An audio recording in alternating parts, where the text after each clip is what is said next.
We're live. All right. It is, I've got a bog under me, a bog dog.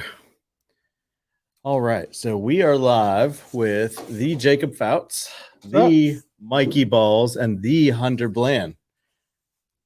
Everybody is in town here for our live. We've got a couple new camera views than you're used to. So we're all here. You're live right here too. Oh my goodness, I'm live everywhere. We're live on Mikey's YouTube. We're live on our YouTube, our Facebook, our Instagram, anywhere you watch us. Hopefully you follow. We got it. Yep. There we go. All right. Sorry. Guys, thanks for jumping in. Pillsbury Fishing, Jeff, Connor tomorrow, Dawson Wisner. If you guys have any questions, go ahead and load them in the chat, and we'll get those queued up for Mikey and Jacob Fouts. Disaster almost struck. All right. So tonight, we've got a lot going on. We got Mikey in town, and he did a little bit of fishing around the area this week. I think. Are we going to Weir tomorrow, or are we going to Harris tomorrow? I'd like to go to Weir. I'd like to go to Weir because if it was as rough on Weir as it was on Harris, plus the size of Harris, like we'll never make it out, dude. So all right, Weir it is. Which I'm happy to talk about too. I had fun out there. Cool. That's awesome because as long as I've lived here, I've never fished Weir. Out of all the places that we fish, I've never fished it either. That's why I wanted to go, dude. Like, yeah. But we'll probably get there. It was a cool place. Yeah. And then Jacob's in town, hanging out here at the shop, doing a bunch of stuff. And we've been. I guess we can go over a little bit of what Jacob's about here. He's the Southern Open, Bassmaster Southern Open's points leader, leading the AOI race. He got a 4th place finish at Lake Harris for the first one. And was it 11th on Douglas? 11th, yep. All right. Thanks for coming down also from Tennessee. Thanks for having me. We're excited. Hopefully we see you on the Elite Series this year. That's the plan. That's always been the dream. So we put ourselves in as good a position as we can. Obviously can't get much better than first. So we just got to go have a good tournament at Norman, and we should be fishing the Elite Series next year. And for for a young guy, you're 23, right? So yep, 23. For a young guy, you've accomplished a lot in bass fishing already. So I guess name off a couple of the things, because I'm probably going to get half of them wrong. Yeah. 2017, me and my partner won the Bassmaster College National Championship. No big deal. Just a little tournament. Just a little derb. No big deal.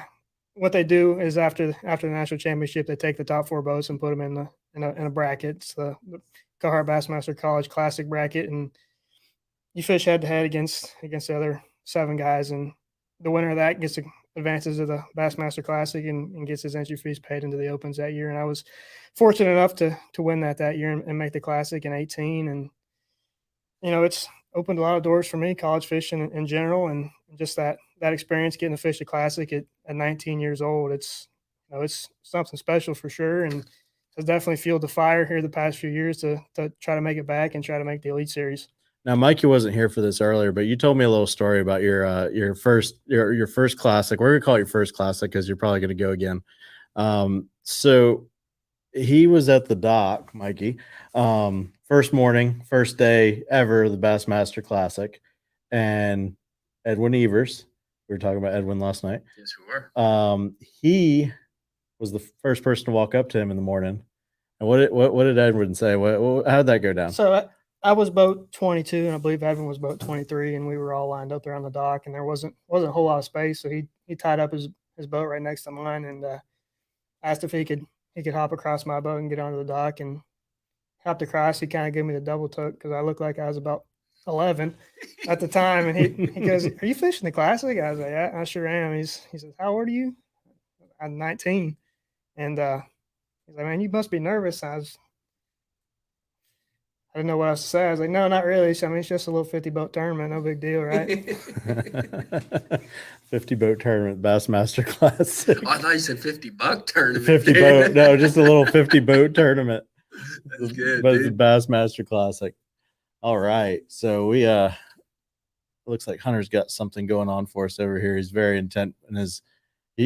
I wish everybody could see people on Mikey's stream can see him, but Hunter is like the man of all buttons over there. He's I got feel like I'm two like, computers. I He's don't know got what the it's like to, soundboard. run He's a got plane, but I mean, I feel like I'm like controlling like everybody's life right now. This Like, is the if I mess best. up, it's all on me. oh that No pressure, right? no pressure. No pressure. Like 2 laptops, switching video, audio levels.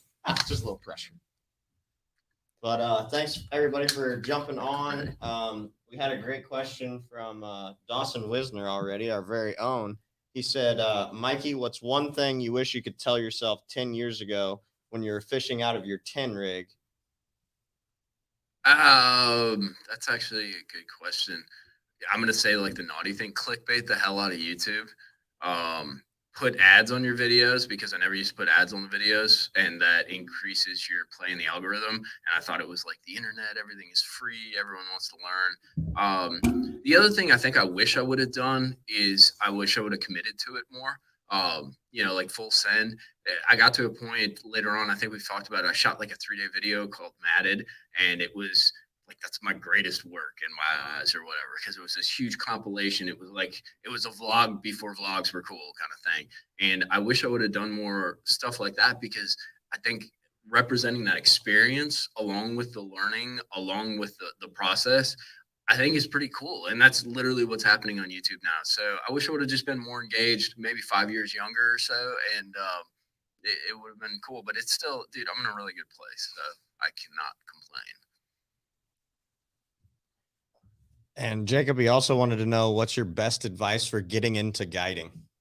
Getting into guiding? I mean, obviously you want to have as much experience on the lake as possible. Just you gotta have good people skills and just understand what you're getting yourself into before you do it. It is a big you turn fishing into a job, and you have to enjoy fishing every single day, because fishing's become so popular.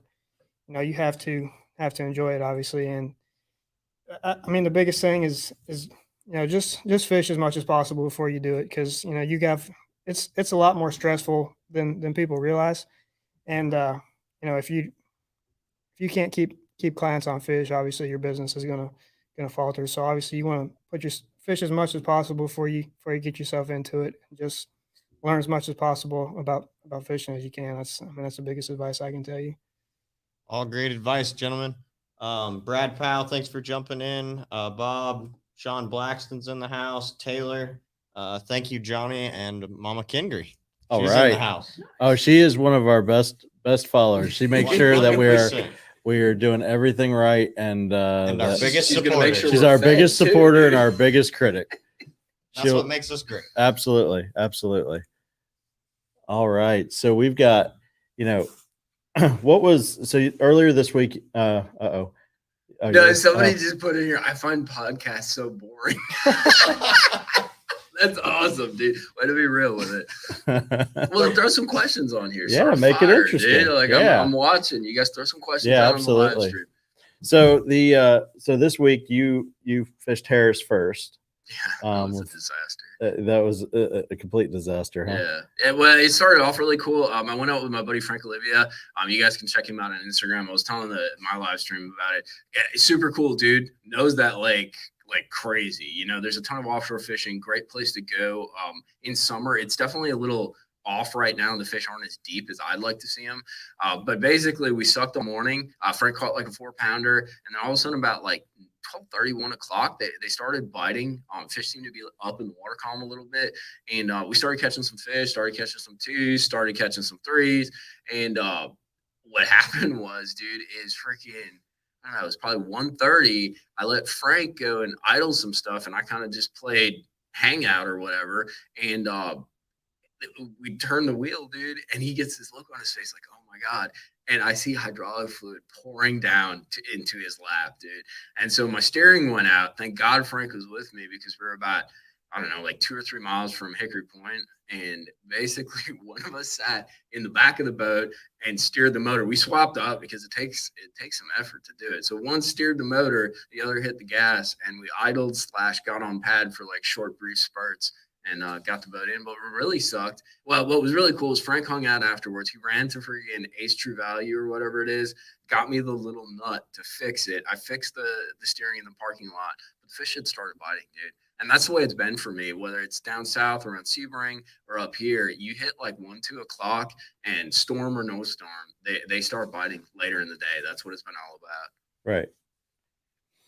So so now that the steering's all good, you went on Weir today. Oh, and I don't wear. On the roughest day possible. Well, so this morning it was good, and I basically like hedged a plan, and my plan was it's easier, as you probably know, it's easier to idle when it's calm. You can fish anything, like it taking water over the front, as long as you know it's there. So I'm like, it's halfway calm. It's blowing like 5 to 10. I can idle. So I need to find as many things as I possibly can before the wind kicks up at like 1 o'clock. So I idled. I was actually texting Hunter, and I found like probably like 30 or so brush piles. I found a couple like shell bars / rock. I'm not sure which they are, but I found a couple spots, and then went to actually go and fish them. I fished like 3 piles, and dude, the storm from hell showed up. Like that lake got naughty, like Okeechobee naughty. There were like 3-footers with like wind tops on them and stuff. I started taking water like over the side of the boat or the front of the boat. I'm like, dude, I got the dog with me. He's not wearing a life jacket. I'm going to go in for a second.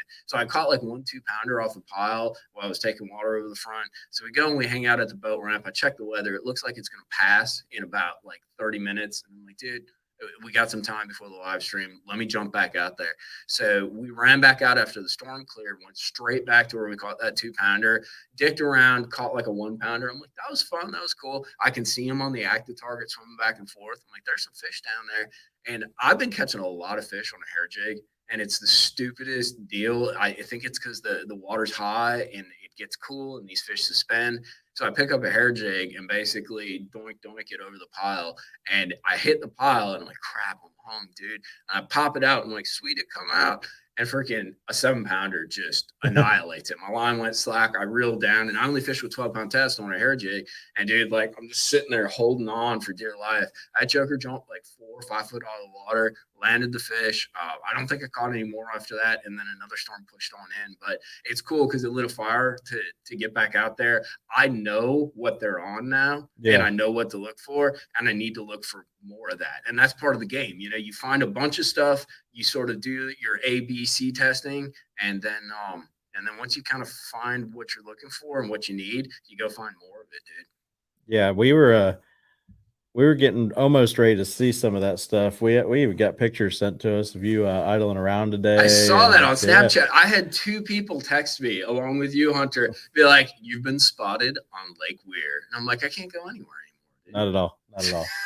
And I know who did it too. Is the guy's cutting the lawn over there. Shout out to Kyle Tomlinson. Yeah, dude. Yep. Hey, Mikey, that's because you're a big deal, dude. Well, so tell Kyle, there's a sick pile right there, dude. Like seriously, there's 2 really tall ones, like it's like 20 foot of water, and then there's like this little bar that sticks out from there that looks pretty cool. And there's an 8XD down there, by the way. So they look great in piles. Yeah. Tyler's fishing post wants to know, Mikey, what did you do for a living previously? And Santini also said, Mikey, surprised to see you at 44 Tackle Live. Really cool. Love those guys. Hey, that's awesome. 44 Tackle. Thank you. A great place, dude. I love Chris. Thank you for letting me stay at the house. Anytime. So I hope what the I cooking's did on par this week. What's that? The cooking's been awesome. That's what I was saying. Your mom's like support structure on dinner, dude. I get there and dinner's ready. It's kind of awesome. But what I did is I actually went to school. I went to college and then I got my master's degree. And in the process of doing that, I'm one of those houses divided. I went to UF and then I went to FSU, but I went to FSU online. And I actually have my master's in library information sciences. So I worked in a health library down in South Florida. In like the medical library or whatever. So I'm kind of a dork. Yeah, I mean, like, let's call it what it is, dude. Years before that, I did every odd job you can imagine. And I think that's why I got into the YouTube stuff.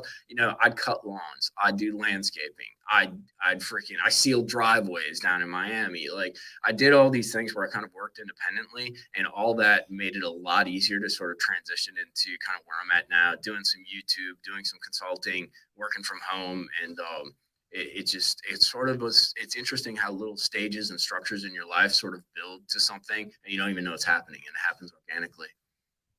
We had talked about it a little bit when you came up last time, but the when you went to UF, you had a scooter, right? I did. Like the rig. 49cc scooter. He dude. had like the rig of Gainesville. I wish I would have got pictures. That's actually, when you're talking about like things that I wish I would have got on my YouTube channel. Yeah. I think it was more interesting how I got to the lake versus actually what I did at the I think lake. you need to recreate it in Alabama.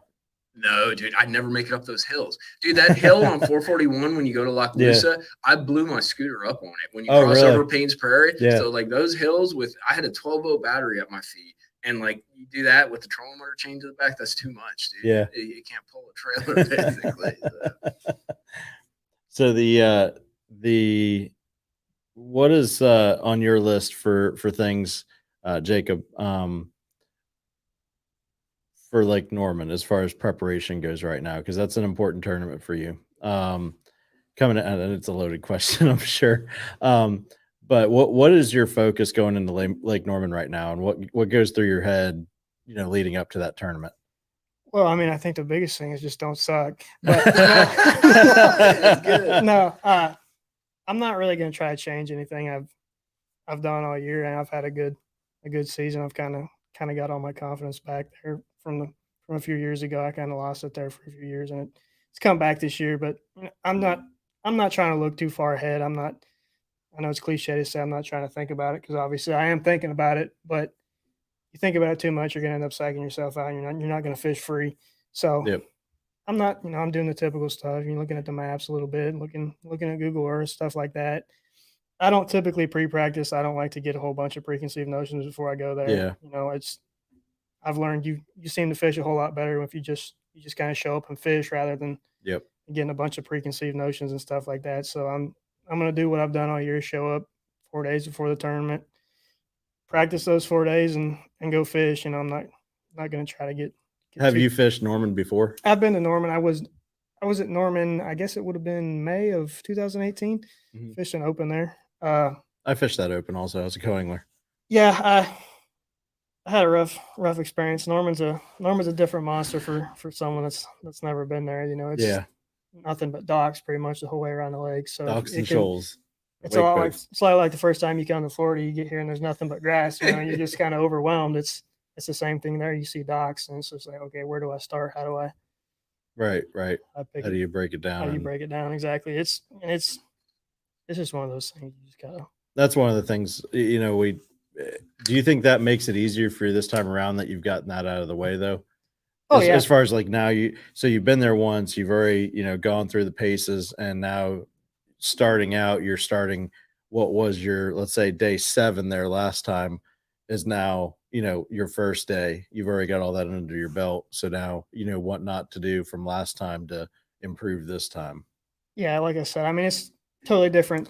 And it's different time of year too. So I'm not, it's going to set up a little different, but I know how the lake lays out and everything, but you can really only utilize what you learned from the last time you were there, especially when it was 3-4 years ago. Yeah, you can only utilize it so much. Things change. It's September. You might as well just get it in your head now that it's going to be a grinder, a tough tournament. Yeah. So fall always is the grind tournaments. Yeah, especially when you throw 200 boats of pressure on it. Exactly. It's Bassmaster Open rolls around. You can almost guarantee that the bite's going to be tough. It'd be great the first day of practice. Oh yeah, everyone catches them, and then everyone's crying the blues about how bad it is, and they still crack them. So I mean, it is what it is. I've just got it in my. I'm just going to show up and go fishing, and it's one of those deals. If it's meant to be, it's meant to be, and if not, it's not. We'll give her another go next year. Yeah. So what does your journey to the Elite Series mean to you? As far as what would it mean to you to be on the Elite Series? I mean, it means the entire world to me. It's all I've ever wanted to do since I was 3 or 4 years old. It's it's a lifelong dream. So this could be as good an opportunity as I have in my lifetime. So I'd like it to take advantage of it. But for me, it would mean everything. Fishing's all I've ever known, all I've ever wanted to do, and it's the highest level in my opinion, and that's where I want to be. Do you think you've learned more between once you finished your college fishing stuff, do you think you've learned more in that time between now and then, or do you think you learned more during your college fishing and earlier when it comes to tournament fishing? Tournament fishing wise, I've learned so much more fishing the opens. It just don't get me. I don't want to make this sound wrong, but the college series is super tough. It's very hard, but you get to the opens, that's a whole nother level. There, you can't have a bad day in the opens. Absolutely. Where in the college series, you can get away with having a bad day here and there, and still put yourself in contention to do well. I mean, I did it in the national championship. I won. We only caught 4 fish the first day, Yeah. but I mean, we were leading. But if that was the case in the opens, you won't be leading with just catching 4 fish. You have to catch them every Oh, single this day. is like Cherokee. I mean, it's one of those deals. Yeah.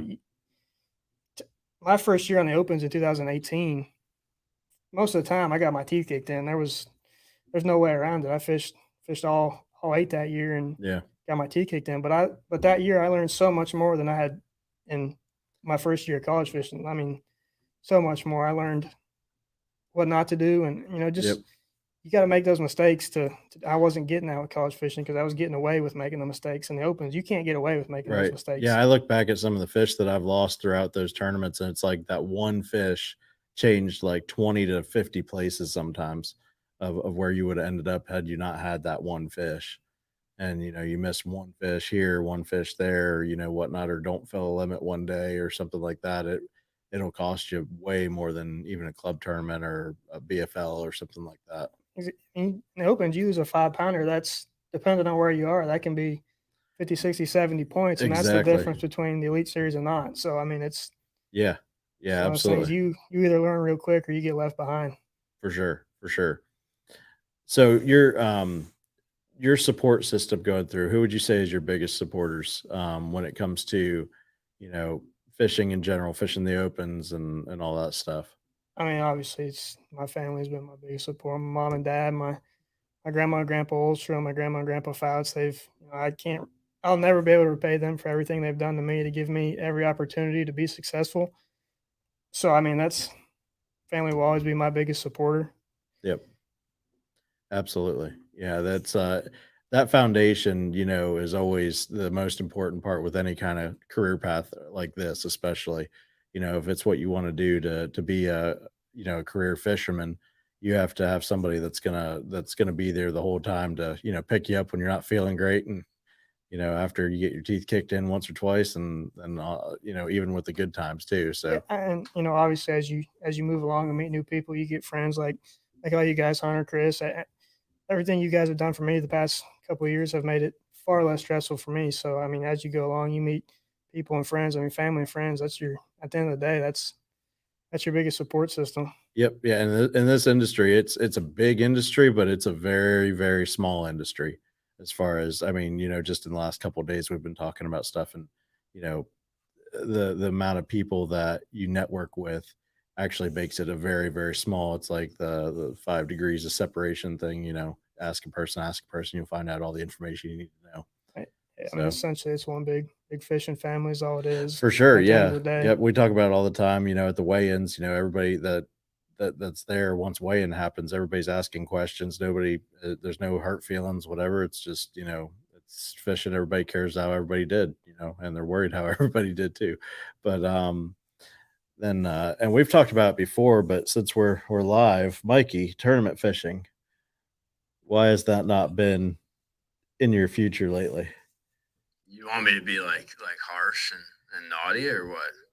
Minus the naughty. Well, tell us why you don't fish the opens too, because we've had some questions on that about you joining us in the opens. Because you're not gonna like what I have to say. It's a joke. Like and you get, and this is just my honest opinion. I'm not trying to be offensive to anybody, but actually, it will be offensive, and I don't really care. Like I've fished the BFLs quite a bit.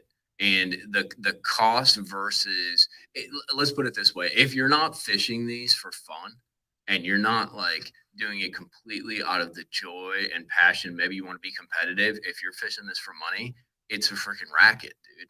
Like the BFL, I don't care if it's the BFLs, the Opens, whatever. Like it's a money racket, because the money to actually support yourself and fish them, it's not like any other pro sport. The money is in the contract, like the actual contract in relation to the sport. It's not about the, what do you call it when you get like marketing, like when you get like say Jordan gets a relationship with Nike, what is that called? Endorsements. So fishing is the exact opposite. Like unless you're like Jacob Wheeler, Kevin Van Dam, like literally your survival is based upon endorsements. And so it's really not even the angler's fault or anything like that, but it's just, to me, I was like a poor kid who barely had a boat. And actually I didn't have a boat, and then I finally got a boat, and just the overall cost, I just thought it was a racket, and I thought I was being taken advantage of. And don't get me wrong, I really enjoyed fishing the BFLs when I fished them. You definitely learn in a tournament setting a lot more than you're going to learn when you just go out in the lake and go fishing, because you're pressured. That competition kind of fire kicks in. But I don't like the system. So I'm disestablishmentarianism, kind of thing. Yeah, I don't like the framework. And I'll be perfectly frank with that. I don't like the way the system works with pro fishing. And I don't like what it puts out, too. I think it's a lot better now. We were talking about Edwin Evers and stuff. Like right now, like people have to be halfway honest. There's live, like we're doing a live right now. We got to be direct. If I shoot a live when I'm fishing on my YouTube channel, like if I caught it on a chatterbait, if I caught it on a zoom worm, if I caught it on a robo, I got to show that. And now you almost need to do that. No more than even 5 years ago, like these guys lie. And maybe it's not totally their fault, like, because, they got to use what works in that, but it's just this den of lies, deceit. And I don't like that, dude. It drove me nuts and kind of rubbed me the wrong way. On a low note, I mean, that brings let's bring everybody down a little bit, dude. Like, holy shit. I'm being honest. Yeah. But now let me frame something, because real quick. Now, one thing, and I'm going to do it in my live stream, I can't do what you do. Like, so I'll be perfectly honest. I couldn't like compete like that. I don't know if it's not like my nature. I couldn't live like that. I couldn't, and I'm not saying it's a bad thing, but like I couldn't do that. So I'll be the first to say that guys fishing at that level, drawing sponsors, traveling all the time, doing that, I couldn't pull that off, dude. I'd be destroyed. It's not in my makeup. So I'll be the first to admit that I can't do that. But that doesn't mean, like, I've fished for a long time. I fished tournaments. I've been in the industry, and that I do have the right to have a perspective. I have a fairly decent experience in grounding, so I have the right to have a perspective, but I'll be the first to admit that I couldn't do it.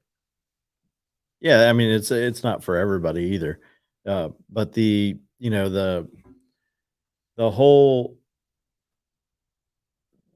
system is a little broken to that, but I think it's still a young sport in a way compared to others too, because we're still evolving every year. So hopefully, one time, I mean, there's been tries at it, but and they've all kind of they've really all petered. Yeah.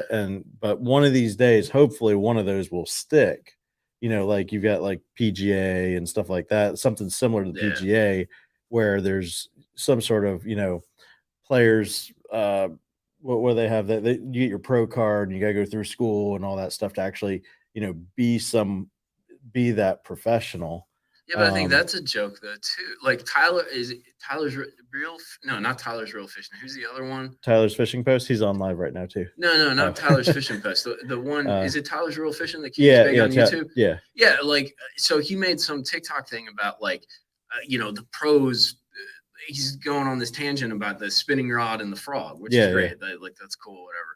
But like, he's like, well, the pros said, and this guy made a comment, and he did some TikTok like duet on like this comment with the quote unquote pros. Like, none of the pro sports work like this though. Right. And like, we're all you were like a dirtbag kid fishing, like we start there, and granted we grow, but like it doesn't, it's not the same format, I Yeah. think. And I don't think it ever can be, because it doesn't have the same structure initially, even just getting into it as an amateur, and that it doesn't, the feeder lines don't kind of have that sort of structure.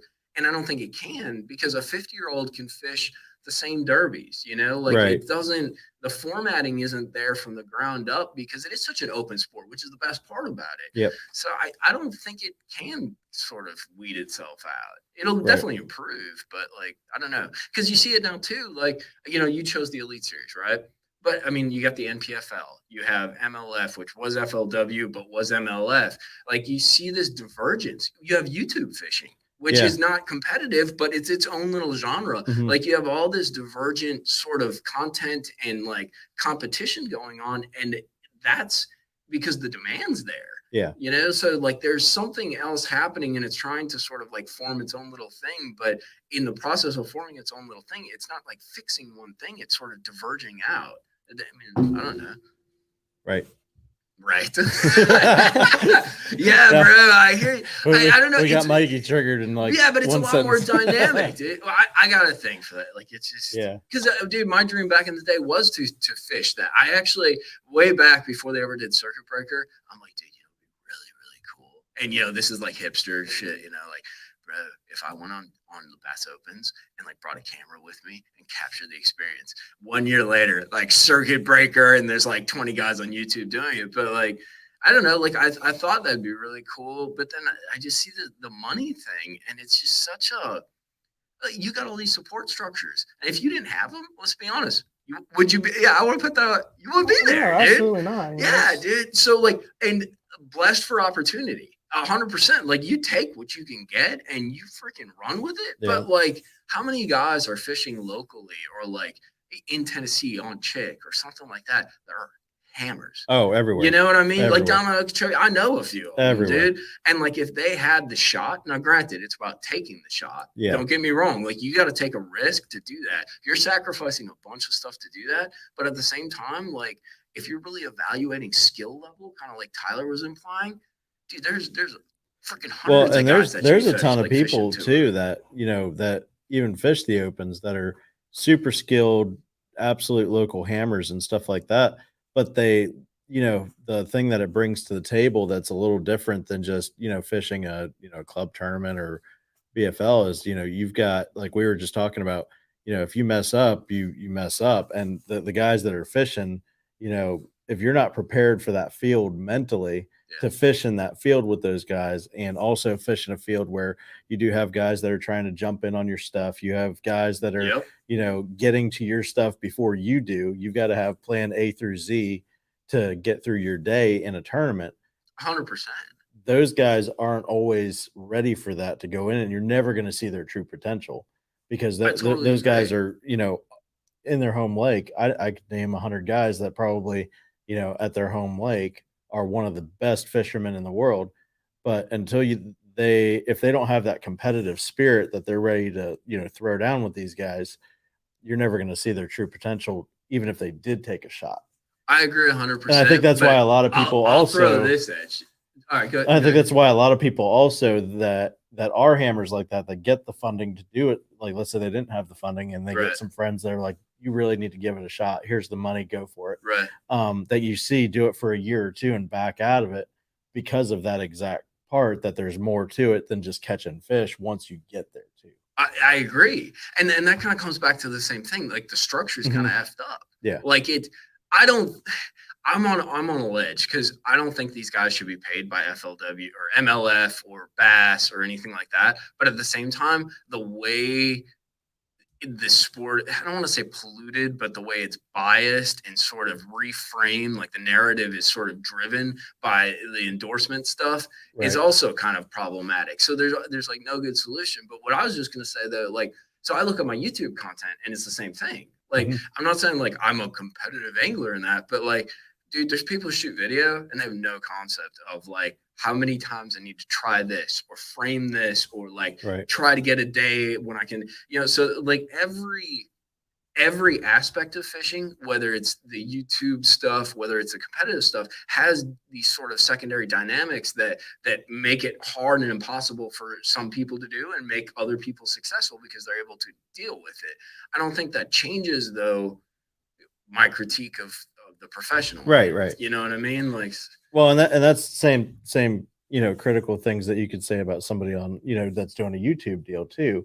Bring it on, Chris. I'm bringing it. So the thing that people don't see on that side of the spectrum as well is, you've been fishing 4 days this week, and or 0 3 days. videos. Exactly. Yeah. You struck out. I struck out great content, most of it, and it's all context. I struck out weather, and then I struck out because I freaking screwed up my thing. Right. Like, it's crazy, dude. And then who knows? Maybe tomorrow we won't catch a fish. Right. You know? And on the flip side of things is you do have a day job. You do have other things that you do other than. I wish I didn't. I need some endorsement. Exactly. But, and then the question is, if you got those endorsements, would it, if somebody walked up to you and said, hey, I'll pay you $100,000 a year, but you can only endorse my products the whole time. For $100,000, I'd think about it. But here's the deal. Does that pollute it? Oh, hell yeah. It pollutes your content. Hell yeah. But here's the deal, Chris. I'm all about like practice what you preach. Yeah. So if you'd noticed on my YouTube channel, it's never blown up. It's like I'm like secondary important. A lot of people have seen some of the vids and stuff. Yeah. But one thing that I have tried to do 100%, and it's literally cost me money. I mean, like literally like dollars is not chasing endorsements, right, because I think it pollutes my content. Now that's a choice that I made, and I suffer the consequences, but like, because I think that, I act this way. And that's what I get maybe annoyed with the fishing guys, is like, you get guys who like get on tour and they're 100% anglers. I take nothing away from it. Yep. Dude, Jacob, you're freaking hammered, dude. Like, you love to fish, and that's what drove you to where you be. 5 years down the road, are you going to love to fish and love to take money from freaking X, Y, and Z, which is totally fine. But you know what I mean? All of a sudden, like at some point you have to make that choice. And I kind of made the choice, like, I'm not going to do that. If it infringes on my content and makes like a blatant bias that I think shadows the content, I'm not doing it. And it's cost me, but yeah, you make the choice, dude. Yeah. Yeah. Well, the thing that I've kind of tried to tell myself here, if I make the research, and I just be true to yourself. You look at a lot of the professionals out there, and they're just puppets. Right. They're puppets for companies. They sell themselves out, and then they turn into puppets. And it's just, you're getting away from why you started fishing in the first place. When you do that. 100% agree. I fish because I love fishing, not because I like. But how long can you? I guess that's the question. How long can you last when you hit that level with those principles? You know what I mean? Right. Because reality kicks in, dude. And I'll be the first to admit that. Like, it's not easy, dude. Like, we were just talking about how much it costs, how much, effort along with cash. Yeah. Like, and I want to put myself in a position where I catch them so good in tournaments where I don't. You got to worry about. I like that, dude. There's only a handful of guys that. And that's true. Yeah. Like, you got 5 guys on bass. You got maybe like 5 guys. Well, the MLF's a little different because they're all sort of like, their social media, their brands, they got a lot of those branded kind of guys on MLF. But on FLW, there's like 5 or 6 guys. It's a very small segment that can literally say, like, I'm going to fish 8 derbs and I'm going to get paid, and like I can live off that. So, and that comes back to the question, like, should they get paid? And I guess maybe that speaks to there's not enough money in fishing. I think the hardest part is, how do you come up with a payment structure that works? I mean, how do they get paid back? Do they get paid back in entry fees to start, and then after entry fees they can make, or is it all endorsement driven? Is it that the network makes the endorsements? Yeah, I don't similar to the MLF did a good job in a way, because I think they're paying more places. So as long as you fish, as long as you participate, I think that am I correct? They started out that way and they backed it way down. Now they're paying entry fees, and because that way, like, you can finish like 60th and have a crap year and still survive. That was originally like the whole dream for the anglers. Anglers, it was don't pay entry fees. You're going to get paid further down and everything else. And then there was votes that went through from the anglers and things that they want them this way or that way, and now they're back to paying entry fees and not paying. I guess that kind of leads to the question. Like, obviously that's not a sustainable structure, right? Because it's been tried. Like, does it need to be tried again 3 years from now? Do they need to change the format? Like, how do you get a structure that's it's going to include endorsements, Mhm. but probably those endorsements will go through, like, say, MLF or Bass. But how do you get a structure that supports the anglers and doesn't, get that works? The problem is I think there's too many organizations, and the only way you can do Exactly. that is if there's only one. Yeah. Right. So if, There's so many special. It's almost like Yeah. government, dude. Yeah. I mean, to be Yeah. honest with you, Yeah. like, everybody's lobbying for this and that, and yeah, it's a mess, dude. And I think that's the problem, because you're never going to please everybody. Learned that many years ago. yeah, there's always and going to be it's another one starting up. It's always just gonna like, be, you know, dude. what you have local trails, you got BFLs, you got, Florida Bass Nation, you've got ABAs, and then so those are like the three, Mhm. I would say top tiers for the different, Florida regional things. Okay. And you've got guys that have fished those for years, and let's say, that tournament director pisses them off, then, and it could be something stupid. It might not even be the tournament director's fault, but they go, well, I don't like the way he runs things. I'm gonna start my own thing. Yeah. And that's how we have 50 different trails Yeah, in the exactly. state of Florida. Well, to and that's why we fish. have the NPFL that popped up. Yep. Yeah, everybody wants a piece of the pie, and I think part of it too is, like, fishing, even though it's grown over the past few years, it is it's a segment. You're never growing more than the pie slice you want to take, Yep. So everybody's taking a slice, but it's only growing by like a quarter slice a year, Right. Yeah. So Until some of those start disappearing, exactly, it won't make room. strengthen it's like it grows out and then it goes back and it grows out, it Exactly. goes out. It's like it has cycle years. And it's just frustrating too, because I'll be honest with you, like, I look at myself, who I love to fish. I wanted to do some of the open stuff, or actually it was, what the hell was it, the rail vacs back then, dude. It's Oh like yeah. super old school. But, like, I look at myself, I look at Jacob, and, like, we're people who love to fish and we want to be successful at it. Yet the avenue to do it, it's a very limited, which it maybe needs to be, like, a limited pipeline, but I don't know. It's frustrating that there isn't more of an opportunity I'm not big for centralized opportunities, but, like, it is frustrating the way you have to go about it, I Right. guess. And I can say that from someone who's not doing it, who's outside the circle. So I can have all these principles because I'm not in the mix. I'll be the first to admit it, The interesting thing is I think it's created more opportunities for people in a sense. Like if you look back, when I was in high school and college, you looked at guys that were only professional anglers,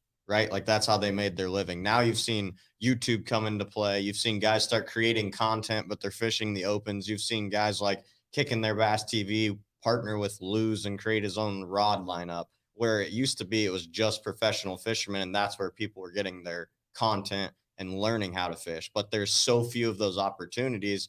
I think it's created new avenues within the industry to actually make people more and more creative to find different avenues to make a living at what we all love, which is fishing. I think that's a great content, and you're 100% right, Hunter. And let me kind of put you in a corner. Where have those opportunities and where has that growth occurred? It hasn't occurred in tournament fishing.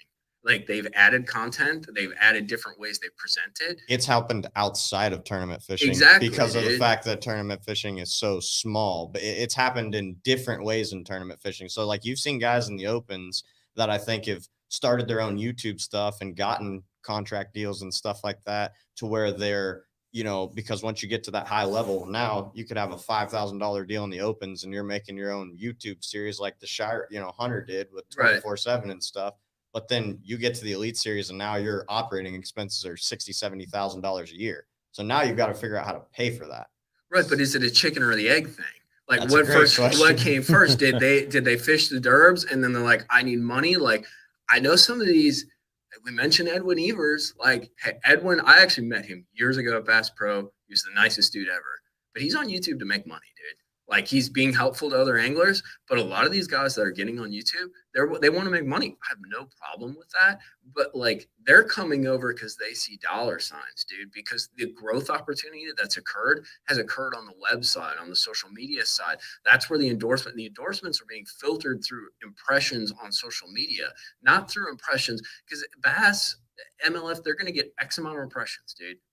no matter, unless they get more time, more airtime, more things like that. But people don't watch like these network like broadcasts anymore and stuff like that. So they're getting more of their impressions by hedging on social media, by hedging on web live streams and stuff like that. So like the opportunity is coming from the sort of like you're talking about, I guess. Correct. It's coming from Yeah. the divergence versus the actual the old school structure. Yeah, you know? I think you always saw those guys that you looked up to on television through professional fishing, but I think it's really evolved and changed what professional fishing truly is, because you've had, like, I mean, people can make the argument somebody on YouTube's got bigger contracts than professional, fishing, but it's because of the fact of how they're Please pay me. but I think it's how they're approaching it. But because there's such a small piece of the pie in professional fishing, people have had to get more and more creative to bring Oh my god! new Dog just Dog comes under the up, table. licking me under the to table. bring new information to people and reach new audiences. Because at the end of the day, like, I've had a ton of high school kids be like, "Hey man, I want to get a sponsorship deal," and it's probably one of the most commonly asked questions. Yeah, Well, 100%. what does every single tournament angler approach a company with? Hey, I I fish fish tournaments. Yeah. Okay, so if there's 200 of you guys all sent the email at the same time and you said, "Hey, I fish tournaments," Yeah. that's great, but you're now with 200 guys. But Fouts goes over there and he says, "Hey, I am the, could be the only guy in this Elite Series field this year that qualified, through the College Classic bracket." Well, he's got an accolade nobody else can say at that point during that field. Or, he's I a agree, younger but guy. then I could get in the mix and Then I you could could be say, another "I'm on 200 YouTube." guys. I'm on YouTube and I Exactly. reach more people directly than your broadcast do, because like these guys on the Elite Series are only going to be on TV if they make a top 10 or if they, so Right. it expands the pool. Yeah. So now from like a marketing standpoint, you got a Jacob Fouts, you got a Chris, you got a Mikey, you got a Hunter. We all bring different things Well, to see, the table. yeah, there's the problem right there. The fish industry has become so polluted with everyone. You got YouTube now. polluted You with got, YouTubers. Listen got- to this guy. you got guys like Mikey over here. No, you got all the pollution from Joe Schmo down the street who fishes Monday nighters every Let's once not in a call while. it pollution. This saturation. A lot of people saturation. Dilution. Dilution. Okay. Where you got everyone within the fishing industry who considers themselves professional fishermen because they won on Monday. Or professional YouTubers because they got a YouTube channel. Right. Oh my God, I need to go home.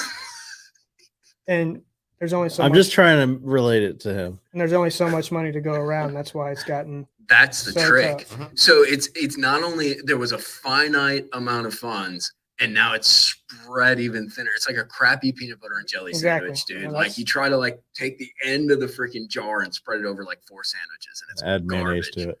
That's disgusting. See, I exactly. heard people put onions on it too. So- Whoa. You seem like one of those guys, Mikey. Well, so here's what's funny too is like somebody just got on here and it's like, hey, the video game streamers now ruined Call of Duty. So like this is happening in all of like in a lot of industries because this sort of web content and stuff is expanding. It's sort of like the expansion portion of a lot of these sports. Even like baseball does it, like football. Like there's this whole secondary market to content.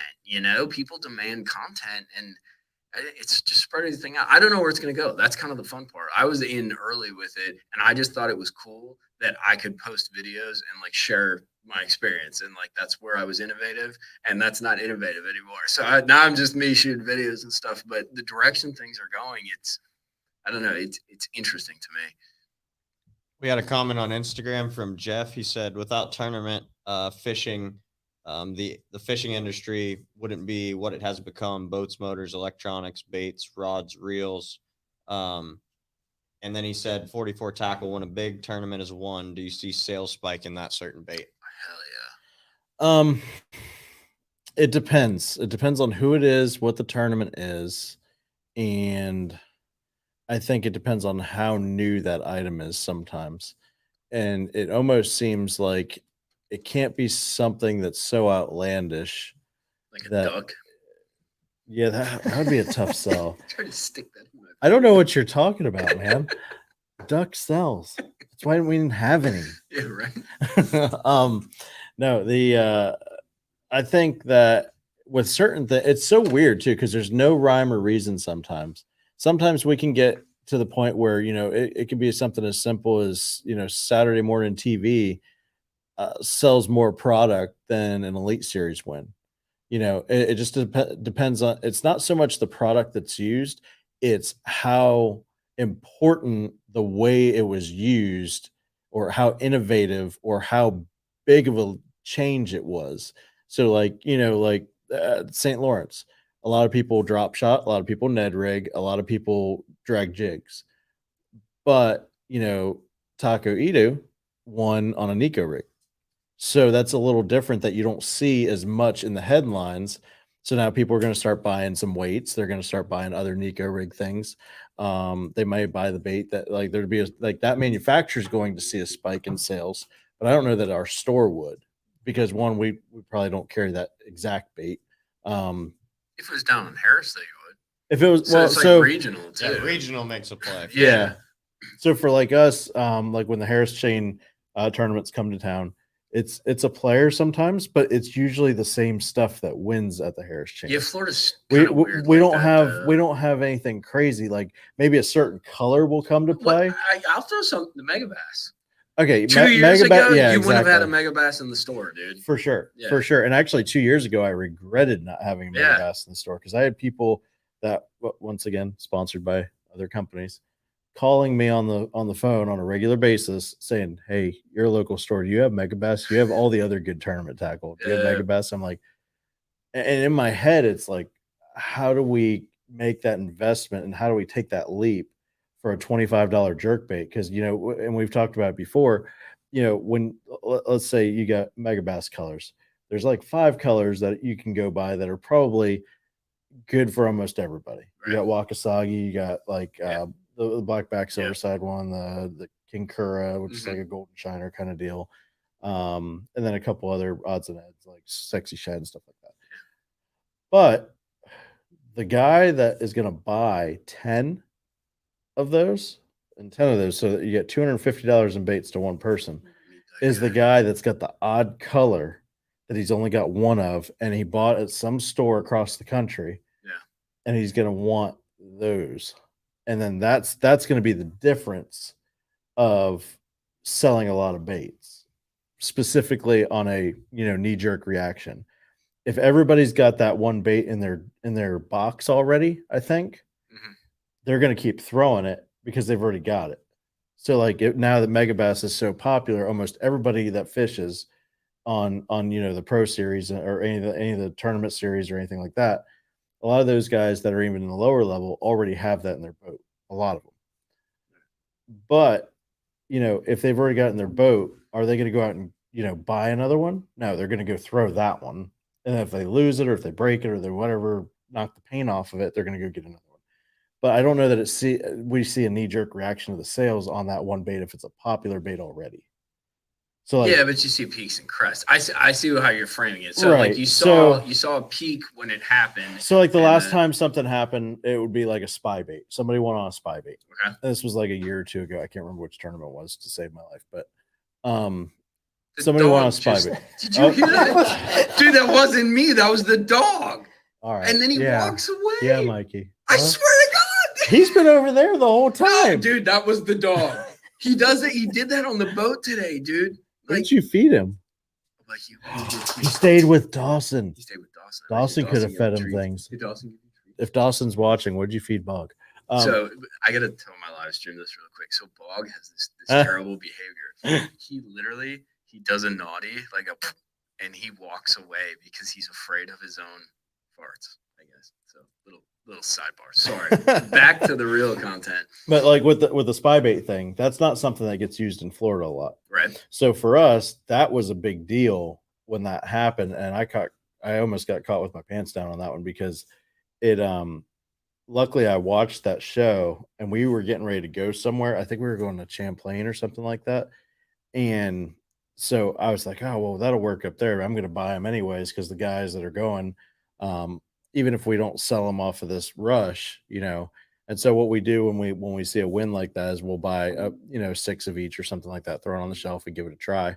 And then if we based on the time that we sell through those. Like if we sell 2 the first day of each color or something like that, or 5 total of that bait, I'll go ahead and order as much as I can humanly think of, because just that trend of that first day it was on the shelf, if it already starts moving that quick and it's not something that's common in Florida, that's something that I'm going to stock heavily on because I know it's about to explode. Right. And so we've done that with other things too. Like when they discontinue stuff and don't put a press release out about it, people just, the rumor mill brings it out. Oh, dude, I'm one of those. That's the crazy stuff. Like Strike King Wake Sheds, that was one. Jackal bow stick. Yeah, Dude, I found some of those at GTO. Please, people don't. Excalibur one knocks. One knockers. A lot of people made a lot of money on on one this knocks. lake is because the new ones don't work as well. They still work pretty well. Fuck, you gotta But Can I change the direction of stuff real quick? always. Okay, so I actually had a comment on my live stream that I think is really interesting. And Jacob, you can hit on this because I think we see it more up in Alabama, Chickamauga fishing spots, and you're starting to see it on Florida, especially on Harris. But people were talking about electronics, and it was from the tournament feed. Like there's some tournaments that don't allow electronics, or they allow just a flasher, some trails like that. But let's talk about, we got Active Target, we got Panoptics. And these are first gen sort of versions. Now Mega Live. Mega Live, 360, all that stuff. And they're stupid as is, stupid in a good way. Like it's insane. Like I literally saw fish today. I'm going to put up a video. I'll self plug. I'm putting up a video where I caught a fish on it. Like there's 3 of them down there, and I drop a Tamiki rig down there, and I catch the fish. It's awesome. So this is first gen. It's going to get better, and it's going to get a lot better quick. What are your perspectives? Tournament guys, want every advantage they can get, but we're going to get to a point where we're going to see before we catch in a lot of contexts. At what point is it a rig 2.0 where you could literally win on every lake seeing them? So my outlook on it, just as somebody who has one, I've got the Garmin Live Scope. Yep. And I don't have a 360. I kind of wish I did. I think it makes us more efficient. I don't know that it's the end all though, because the amount of people that have access to it at that tournament level, and I'm not talking about like local level. Not everybody in a local level can, afford to put $10,000 of electronics on their boat. But I think that with the field that the level we fish at, we have to have it, right? So because everybody's got it. And you see the people that are proficient with it. Just because you have it doesn't mean it turns you into a better fisherman. You still got to hook them. You still got to get them in the boat. Hooking them's half the battle. The other half of the battle is what happens between hooking them and getting them in the boat. And that's the difference of what you're bringing to weigh in a lot of times. So does it make us a more informed angler? I think so. 100%. It's just like the difference of having a flasher versus now having C-maps and having navionics and having. Yeah, but everybody has that now. That's the point. That's the exact point. Because before then, you could say that was cheating. To have contour maps to know, okay, there's contour differences here. They're going to be on that drop. There's a trench that runs through here. It's the same idea. Right. You're taking out the mystery of a Carolina rig being your depth finder. So I'm interested in your perspective because I mean nothing. No, because I get it. No, you're right. But it's here. Let me throw this specifically because I know there's guys on Chickamauga catching suspended fish with A rigs and they're targeting 1 and 2 fish, and you can do that on Gunnersville, and it's stupid, and it's like stupid in a good way. Again, it's crazy. And it's going to change the game. So not only can we catch these fish on the bank, not only can we catch these fish on drops, on structure, on roadbeds and stuff, now we can catch them swimming out in open water, and it's just the first take on it. Like, from your perspective, I don't know. What do you think, dude? Electronics have been evolving since fishing started. You see I'm not of the opinion that electronics are bad. It's obviously I hate that they're so expensive and everyone can't have them. That is the sucky part in the fishing industry, because they do make you a better fisherman. However, just because you have them doesn't mean you're instantly instantly going to be a better fisherman. You still have to learn how to utilize the live scope, the 360, but specifically the live scope seems to be the biggest topic as far as 360 goes, or the fishing goes. It's opened up a whole different group of fish to everyone. Before, suspended fish were practically impossible to catch, or not suspended fish, but fish that roamed. Yeah. The shad chasers, and typically those are suspended. They've opened up a whole nother level of fishing to everyone, and you've seen it the past couple of years how everyone has had the live scope, where a lot of tournaments have been dominated with the live scope.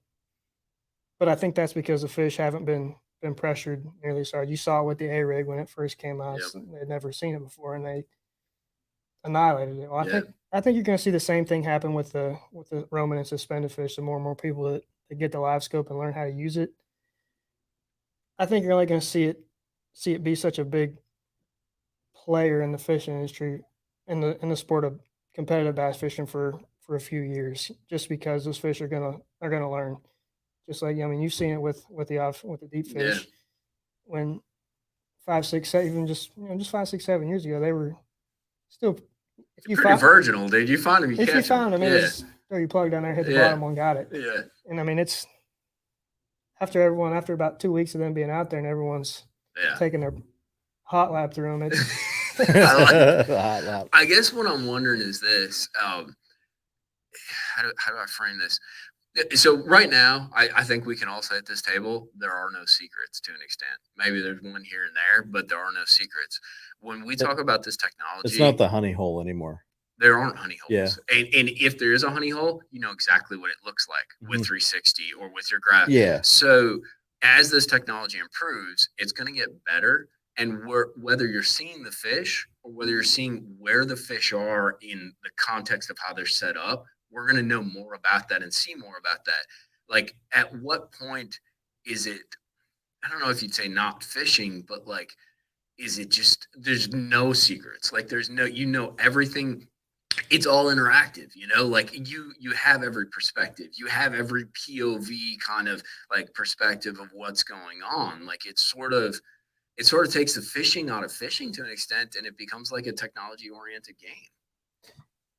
A little bit, but the other thing is, you know, eventually, like Jacob was saying, it's going to get so pressured that it's going to go the other way. So, and the one thing you can't really do as effective is, you know, fish grass cut. Like, well, I guess I'm speaking of Florida, not out of state. Out of state, it's a pretty big deal. It's a pretty big deal when you don't have anything but cover. You know, your cover is wood, rock, and because I can see them in the wood. Yeah, like you go down a bluff wall and there's a tree fall, dude. And it's like, holy crap, for Florida, it's, you know, we've got mats of grass, and you know, there's a lot of structure that gets in the way of being able to figure that out. Not to say it's impossible for them to not put a filter in there that's going to weed that out, but you know, or change a color of, you know, a hot spot or something like that in the grass. But I think that at the end of the day, you still have to be proficient to use it, to be the one to be great with it. But that baseline keeps going up, is I guess what I'm saying. And then I'll throw this other question at you. And Hunter, I think you can speak to this because you kind of, you mix with the tournament stuff, but then you mix with a lot of, like, you know, your local anglers. You're at the counter at 44 Tackle. At what point does, because part of the reason this technology is evolving is because they can make money. And I got no problem with that. But like, we got a trolling motor, we got awesome graphs. How can we add to the boat and not only make it more fish catchable, but add sort of amenities, add fishability to it, and make more money? Like, at what point does that line get crossed? And all of a sudden, this angler, we see it with the growth in kayak fishing. There's guys who, they put a lot of gear on kayaks, but like in the end, they don't want to pay for a $70,000 boat with all the amenities. At what point does the everyday angler, the entry level angler, become alienated because we push so much towards technology? That's a very, very good question. A very, very good question, Mikey. I don't know what that point really is, to be honest. Because I hear it now to an extent. I hear guys like they tag me on my electronics and they've never seen me in my stupid John boat, right? Like literally renting a John boat. So I'm going to throw you a little bit of a curveball. Okay. I'm going to say don't fish outside of your means. And what I mean by that is if you want to fish locally, do what you can do and do what you can afford for locally. Like if you want to put $30,000 of electronics on your boat locally and dominate offshore, that's you. But you don't have to necessarily have that. You be you, bro. You be you. Yeah. But I'm just saying, there's nothing wrong with jumping in a Hobie kayak and going fishing. There's nothing wrong with that if that's how you enjoy fishing. If you're jumping in the opens like Fouts, I mean, if he doesn't have, 5 graphs on his boat, like everybody else seems to have it these days. So that's where the competition comes in. So of course he's going to look to outrig it that way. Right. So, I mean, it's a difficult question. I just want to throw this in there before you jump in, Jacob, just to kind of like come back full circle, because this is a conversation we've had before and I like having it. We were talking about like divergence and like how you're getting all this branching out. This is one of the reasons. Yeah. And I'm not saying it's bad. Like, I'm not trying to interpret things like that, but I want to have a real conversation. And one of the real factors going into the fact that you have YouTube content of guys bank fishing and getting millions of views and doing that kind of thing, but then you also have tournament fishing, is because of the cost involved with and the development, which is awesome, of these electronics. You see it. You see it now. Everyone, you get to the level I fish at, and everyone's got the same electronics. Well, that's all fine and well, but if you can't catch them, it don't mean a thing. Yeah. You can have all the electronics in the world, and if you don't know how to utilize them and still catch the actual fish yourself, they don't mean anything to you. But the trick is at your level, they know how to catch them. Right. But and not only that, they're looking for an advantage, and they'll know how to use the tech. And if they don't know, let me throw it to you this way. If you didn't know how to use it, what would be the first thing you do? Learn how to use it. Yeah, exactly, dude. So it makes you rise to the occasion. Exactly. Yeah. But that leads to a demand though, and like sets it up as a must have versus in a sort of a way. What's the right word? Instead of a growth thing, it becomes a necessity. Does it turn it back into like back in the day? Let's go back 15 years ago. All right. What about when bass boats started getting all the glitter on them and things like that, and it turned into you run down you go from the typical motor type being a 150 to a 250. Right. That transition period. What happened back then was, I think, the same thing we're going to start to see now. But what happened back then was you had guys that would have the under 150 horsepower. Yeah, kind of like these guys are talking about. Like ABA used to have the 150, less than 150 class. Yeah. And I think that's something you may see, and you may even see that in tournament trails as a whole, like the offshore tournaments do that. They've got different boat types, different motor types. They got a single motor, dual motor, quad motor, so that they're competing against like style boats. But again, it's segmentation. Oh, but like in those offshore tournaments, it's segmentation under the same series and the same exact tournament.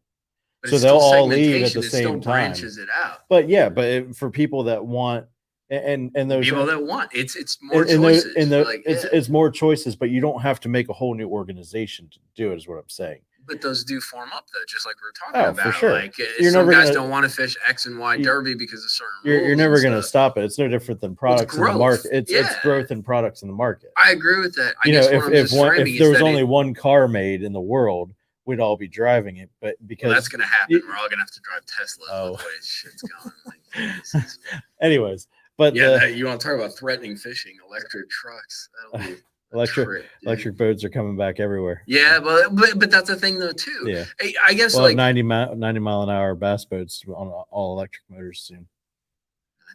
That'd be sick. Well, think about how fast the Tesla is, dude. I'd love how quiet it is, because I think one of the reasons when you idle some of those ledge fish that they get spooked, like the ping is bad, but it's the glug glug glug. Well, here's the other question: is an electric motor make more interference for them to affect that? 100%. Just like we say that depth finders and things like that, the sonar, the ping can. Well, it's gonna screw with your graphs, dude. Yeah. It's gonna be a mess.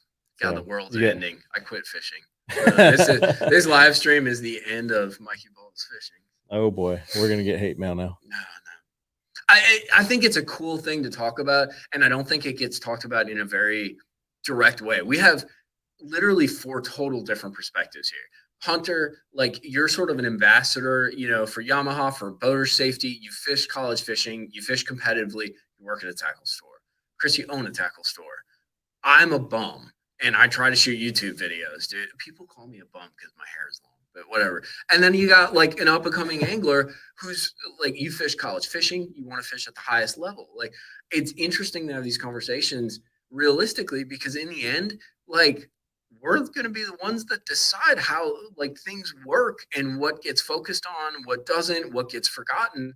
And like the people who watch my YouTube, like there's all these different perspectives that are now being heard, because like even us, dude, like years ago, we didn't matter, you know? And I think that's actually the coolest part about this whole conversation is the voices. You're talking about like clutter or pollution, you know, there's a lot more voices coming in but at the same time, more voices being heard in this thing that we love to do leads to more development, leads to more ideas and more divergence. A lot of them fail, a lot of them go to shit, but like it also means more creativity and maybe there's a solution for some of the things that we're talking about. And I think that's really cool. Yeah. I mean, competition in the marketplace is exactly, dude. You know, yeah, I like it. The demand is there. So. It makes everybody rise to the occasion to build a better, you know, build a better industry, a better, build a better mousetrap. Yeah, dude. And I think it's cool because fishing, I love fishing. The happiest moment I am is that like 5 minutes when I get to the boat ramp and I'm like unhooking the boat and going in the water. Or when I used to bank fish all the time. When I'd like bike up with my backpack and rods and I get there and be like, I get to go fishing. Like that is the happiest place I am. So any way that we can like talk about and like sort of drive a better fishing future, it sounds so freaking lame, dude, but like just drive that. I'm 100% about that. And you got to have these conversations because you're not going to get these conversations out of Bass. You're not going to, no offense to them, but you're not going to get these conversations out of Bass. You're not going to get them out of MLF. You barely get them out of YouTube. You used to get them out of YouTube to an extent, but you're not going to hear people talk about this. And this is the shit that people need to talk about and need to think about, because we decide how this stuff works and what's important, what has value, what content has value, what content we want to see, how we want to be better at fishing, and what direction we want to go, you know? Right. I'm getting fired up, dude. Get them fired up. We Jesus. Triggered them off. Oh, man. What do we got in the chatter, Hunter? Silence, crickets? Nobody wants to see Mikey today? John McCutcheon said this has been an dude. amazing live, lots of amazing views from all sides. Thank you for the feedback, John. We kind of all did, like we all got our own perspectives, and we're all fighting for what we, you know, what makes us better and grow, you know. And that's what I think is cool, though. It's like we all have different, you know, backgrounds, but we all started somewhere, 10 rig, college fishing, you know, little aluminum boat, you know, at a pond, wherever. And now we all have, you know, different backgrounds within the industry. And we all want to like, I think that's the one thing that is unifying. There is a unifying like trope or narrative to this. We want to fish. We want to be able to fish. We want to catch more fish. And like that basic drive, I think a lot of these arguments, if we kind of go back to that, it sort of simplifies things a little bit, because it's good to have all these different perspectives, and people do get way, way fired up online with it. But like in the end, dude, we all love this game. I don't care if you've taken a bunch of endorsements, like you started at square one and you love this game, and that's what drove it. So we have that sort of unifying narrative to get behind when all the balls drop, you know. Balls. So Jacob, what would be one piece of advice for up and coming anglers? Oh man, anyone young, don't get too caught up in social media and all that stuff. Just go fishing. That's why you fish. That's unbelievable. Everything's a tag for me, dude. You guys are no, just go fish. Go fish. Base, dude. That's why I do it, because you love fishing. You know, if you want to fish competitively for a living, social media stuff and the sponsorships, and go learn to catch them, and all that stuff will come along. And same with YouTube. Mikey can give you more insight on that than me. I don't have a clue what I think that's the most common advice that we hear from like any segment we've ever heard. But it's the most common advice, but like the most misunderstood advice, I think. Yeah. I mean, because of the way people interpret it. like we get kids in here all the time that are, you know, ages 9 through, I'd still call them kids at 30 these days, in a way, at the same time, though, just some of the questions we get asked. But the misunderstanding, I think, of exactly what you just said is it's not so much as easy as saying just go catch fish. It's go do something you like, and the rest will come because Yeah, you're it'll be putting in the organic. work. Yes. Not that you're I catching agree. fish and winning tournaments, but it's the full circle that you enjoy what you're doing and you enjoy waking up every day. You know, it sucks to wake up at 6 or 4 a.m., whatever, you know, to get the boat ready, to go get your stuff, you know, go to the gas station, go to the, you know, go get food, go get all those things ready, gas up the boat.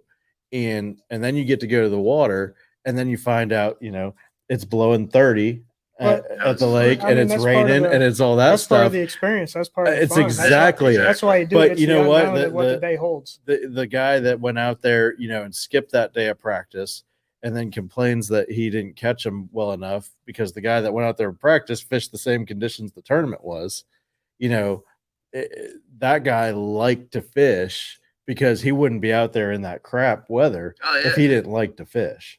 And I think that's really a good point. You guys both hit it like organically. It's amazing. This is like the human philosophy or whatever. But Oh, we need to get Parker Mott in here. yeah, right. The No, but like psychologist. I personally believe like the best thing that have happened in my life in relation to fishing have organically evolved. And maybe they didn't happen as quick as I wanted, but like you said, you go out, you put in the work, you go fishing, and like I shot some videos because I wanted to share the experience because I wanted to log stuff, and like it's grown into this.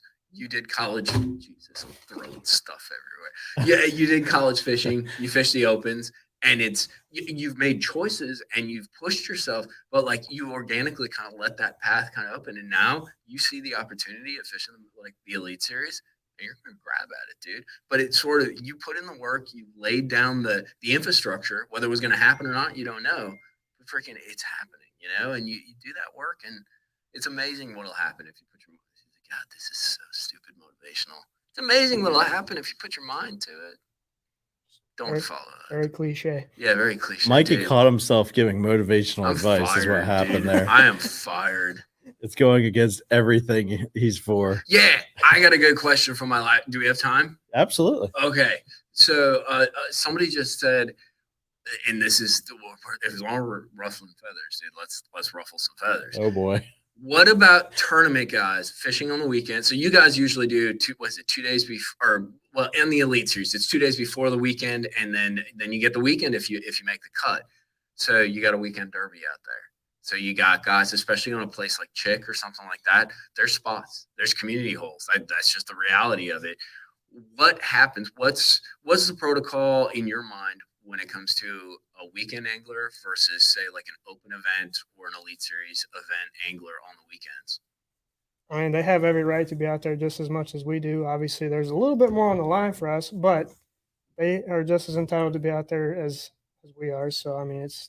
How do you deal with it? Because I mean, you're super polite, dude. I met you all, like off the camera and stuff. Like you're super chill. You're super nice. Like, do you have like a protocol that you use? Say you got a ledge fish or something on Chick, and you're fishing a big derby or whatever. How do you approach it? It's real simple. If there's someone there, just ask. Really? It's not hard. So you just ask, like, Just say, hey man, do you care if I fish here next to you? Do you care if I? I think that's the right That's the way. same protocol during a Yeah. like tournament angler to tournament angler is the same protocol as anybody pulling up. Do you mind if I throw? I want to fish out this right side. You're fishing this left bank. You know, I'd rather fish out the offshore stuff. Is that going to mess you up if you're already there? Yeah, because I think it de-escalates it from the start. Like it starts Yeah. off as a, hey, do you mind? Like it's Oh, polite, for sure. common And- sense. at all like, angles. And Yeah. then on the same token, though, that I say to somebody that would be on the weekend angler while there is a big tournament going on, and it happens every lake we go Oh to. yeah, dude. But the thing I would say to those guys is put yourself in the same exact shoes. Empathy, apathy, and sympathy, baby. Exactly. Yeah. And that goes with all conflict, though. Yeah. All of those situations that could arise, you want to put yourself in the same exact situation as the person you're talking to and decide how you want to be treated in that. And I think that's where it becomes the thing. If you were the guy that was sitting in second place right now, and you really had to catch that extra 4 pounds today to make first place, or 2 pounds or 2 ounces, Yeah. and every fish counted, and you knew for a fact that that guy was sitting on your fish all week, and you've been chomping at the bits watching him on live all week going, man, I really want to go wreck on my fish Or you got a because derby it's or my something. one day off. Yeah, like Think about that guy that, may be doing this like Jacob, that he only guides, for his main income right now. And his bonus is, winning this tournament that he can sit easy the rest of the year and, make a living, because he's been breaking even all year to fish these tournaments and make it to the next level, because that's his choice. If that was your dream, is that the way you would want it to go down? That you wake up and somebody got up at 3 o'clock in the morning to get to their stuff because they knew you were going to be on it first? I don't even think they knew you were going to be on it. It happens. It happens a lot. Really? Yes. Yeah. At one of the tournaments, we're not going to say which one, but I watched it happen to him. I did it. He was a lot. He was a top 20 guy, we'll call it, one of the last couple days, and he had been in the same area all those days. And before launch, we early launch 7 a.m. And there's already somebody on it at launch.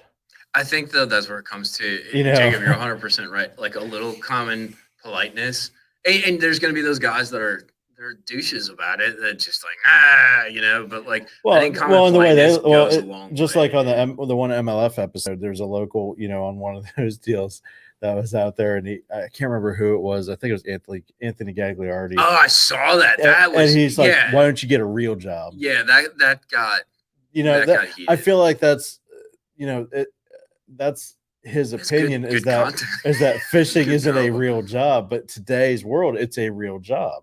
Just like somebody would say to you, get a real job, Mikey. You're a YouTuber. Again, Hunter, can you pot him down, dude? I'm just saying, this is such crap, dude. Like, I'm trying to be honest. He doesn't want me to relate anything to his world, dude. But no, you're 100% right. Because, and I can directly relate to that, because and it wasn't a real job for me then, because I was working a normal 9 to 5. But like, I got laughed at when I did this YouTube stuff, because I was doing this YouTube stuff in 2009. And like, at that point, to see some dude show up to the ramp with a camera or show up with a chesty and stuff, they're like, what's this tool bag doing? Now it's like, oh, he must be cool. But like back then, dude, it's the wrap boat. Well, it's wrap boat. Thank God I got that wrap that protects the boat. But no, I mean, I can relate though, because like they did laugh at it. I was doing it for different reasons, but like, you're doing it for the love of it. You're doing it for the sport. You do it because you want to share that perspective and that, and it's all interconnected, man. And like, it doesn't feel good. And there's going to be those guys that just don't relate well. But Jacob, you're 100% right. I know you can tell I have a bit of an attitude and a chip on my shoulder. But like, if somebody pulled up on me and said, "Hey, do you mind if I fish?" You're 100% more likely to have me be like, "Dude, come on, like get up here," rather than like pull up behind me, creep up, and play Mr. Sneaky.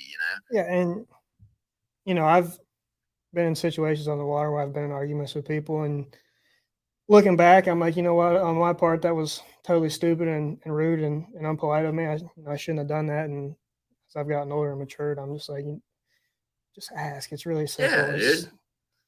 It seems like a lot, but I always say you're 50% more likely to get what you want if you ask, dude. I mean, if you don't ask, the answer is always no. So exactly. Well, exactly. Bradley Hallman had during one of the opens in Texas, I think it was Louisville, he had a very good video on conflict resolution. Sam Rayburn. Sam Rayburn, that's what it was. It was open there. Last year he had a conflict where it wasn't even a conflict. It was right up blast off. There was another guy in front of him, and they were both racing for the same creek. And when they went into that creek, the one guy shut down and power pulled down the middle of the creek as he was pulling in. And so that guy thought he was going to block the creek. Smooth. And it was like 3 boats wide. So it wasn't a small creek. Yeah. It was enough to pass and stuff like that. But the creek went back like a mile. Right. And so he stopped at the front of it and thought he was going to have the whole thing to himself. And it was very clear that he really wanted it because he knew what was there, but also, Bradley did too. And he pulled up and just started idling around. The guy swung the boat out, and he got up on his trolling motor and kind of said, hey, we're both here for a reason. Do you want to fish through, or do you want to go to the back and fish back? And he's like, what do you mean? He's like, well, we both know there's fish here. There's plenty of fish for both of us. I'm going to fish this creek one way or the other. Do you want to fish the back, or do you want to fish the front? And he's like, I can idle all the way back, and I promise you, I will not fish anything from here to the back, and I will fish back towards you, out of respect.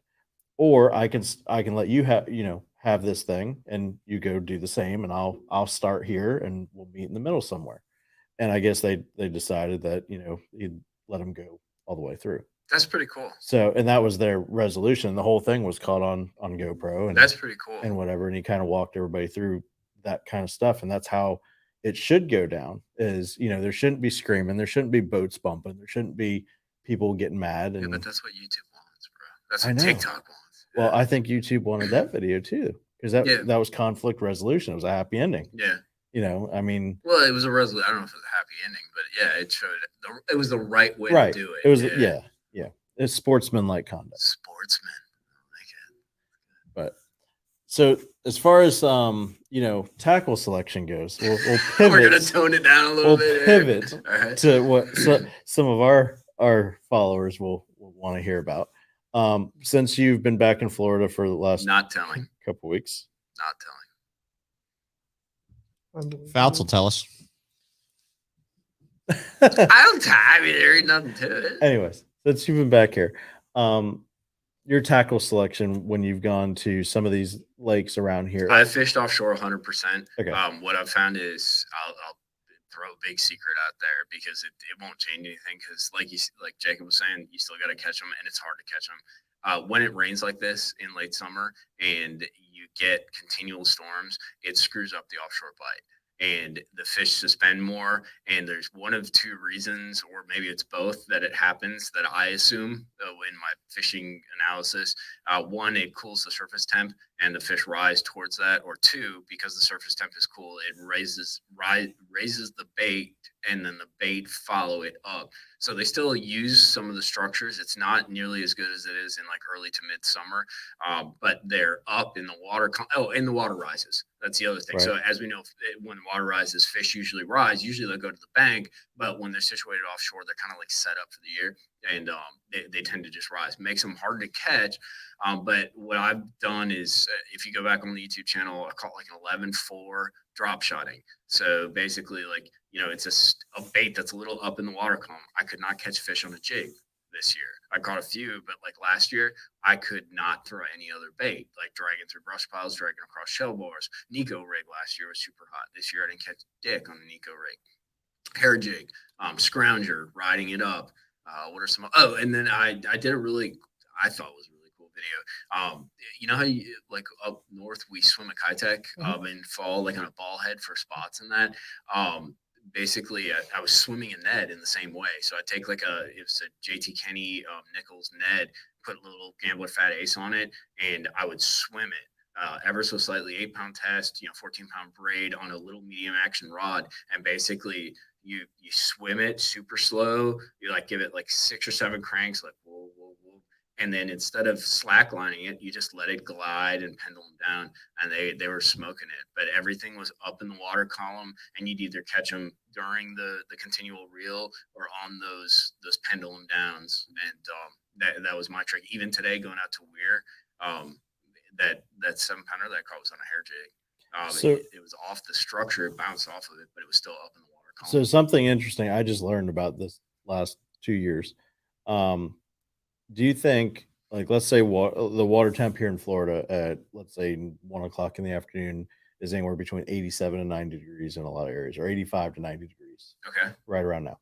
So the temperature of the water that's falling, when we have huge rains, like we've been having every day at 3 o'clock, do you think that makes those fish suspend because of the lake not actually doing it, but the water turning over because heat rises?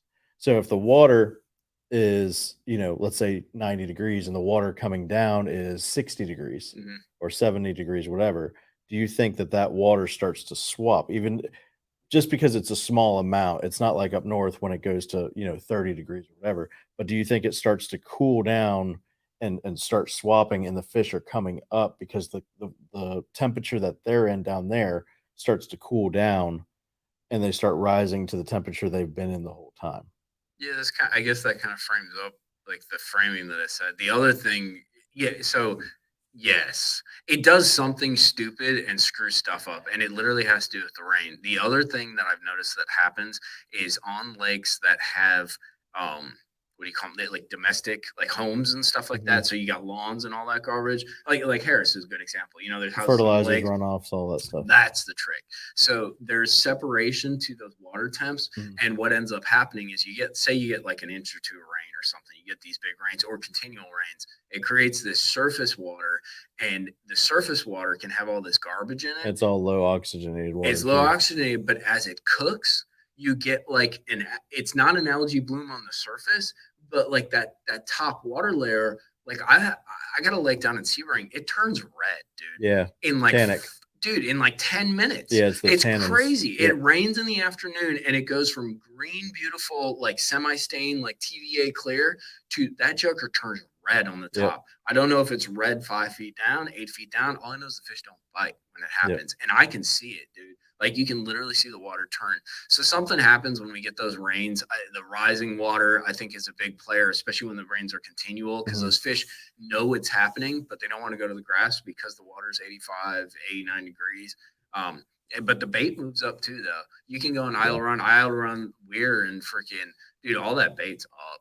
Mm-hmm. Like the bait balls that you see, they're 10 foot off the bottom. Right. And I don't usually fish a lot of bait balls unless it's super dense, but like that's where the fish are. Like you can pick up on that really quick. And this rain doesn't help. Like it's, I don't know, it screws up my offshore bite, pisses me off. But it makes them harder to catch and makes them harder to catch for everybody. So you got to adapt.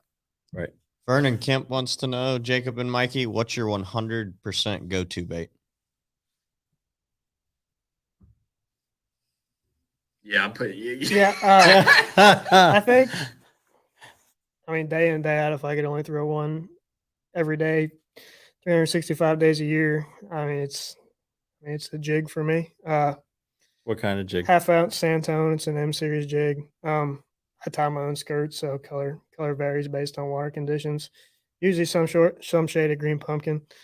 More times than not, I don't get too complicated on color selection. That'll lead you down a rabbit hole you don't want to go down. But day in and day out, just a 1/2 ounce jig. I use a Zoom Z-Craw Junior as a trailer 95% of the time, unless it's in the spring. Then I use a big Zoom big salty chunk, and you can do just about everything with a jig. You can fish it in all the water columns, bottom, and swim it. You can do anything with it. That's a crazy thing about here too. Like you go out of state and a Z-Craw is like a staple item everywhere outside of Florida. And I would say that's one of our least sold, Zoom baits here in the store. And it's overlooked. That's the thing with the little Yep. doodles. It's like a beaver style bait with it's got kickers on it. But it's like a rage craw too is really popular outside of Florida. But here we use them a lot here. Really? We sell a lot of rage craws, rage bugs, rage craws.